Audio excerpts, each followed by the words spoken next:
Tema 120 dhikri që bëhet në Mesh'aril Haram. Pejgamberi sallallahu i hipi devës së tij të quajtur Qaswa dhe vazhdoi të este derisa arriti në Mesh'aril Haram, një kodër në Muzdalife. Kur mbriti atje u drejtua nga kibla dhe filloi të bënte lutje, tekbire dhe të thoshte la ilaha illallah dhe të bënte dhikrin e tauhidit. Këta që e komahat la ilaha illallah wahdahu la sharika lahu, lahul mulku wal hamdu wa huwa ala kulli shay'in qadir. Ai vazhdoi në këtë gjendje derisa u përhap plotësisht drita e agimit, por ende pa lindër dielli u largua për në Mina. Kjo është lutja që e ka bërë për shembull Mesh'aril Haram. Mesh'aril Haram, që kjo shprehje është përdorur edhe në Kur'an,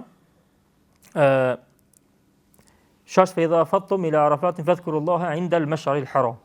Kur ngriteni, kur të largoheni prej Arafatit, nisni për Mina, përmendni Zotin në Mesh'aril Haram. Dietarët kanë diskutim mes tyre cili është ky Mesh'aril Haram. Shumë për dietarë mendojnë se Mesh'aril Haram është këtë Mina, këtë Muzdalife. Kështu që kudo që e përmend Zotin Muzdalife, është pjesë e Mesh'aril Haram, Mesh'aril Haramit. Kjo është e vërtetë, se këtë Muzdalife quhet Mesh'aril Haram. Po që kjo duaja që i ka bërë pejgamberi sa, kjo është special. Që të lutje që i ka bërë la ilaha illallah wahdahu la sharika ose ka falendëruar Allahun ose e ka bërë që duan e tauhidit që e tham pak më herët, këtë e ka bërë pejgamberi sallallahu alajhi wasallam te një kodër e njohur ashtu edhe tash, kur të nisesh për Mina, është ajo, domthonë e djathtë një kodër e vogël, bela është më afër Minës. Aty është ndal pejgamberi sallallahu alajhi wasallam, ka nejt, ka bërë dua derisa është dritë shumë.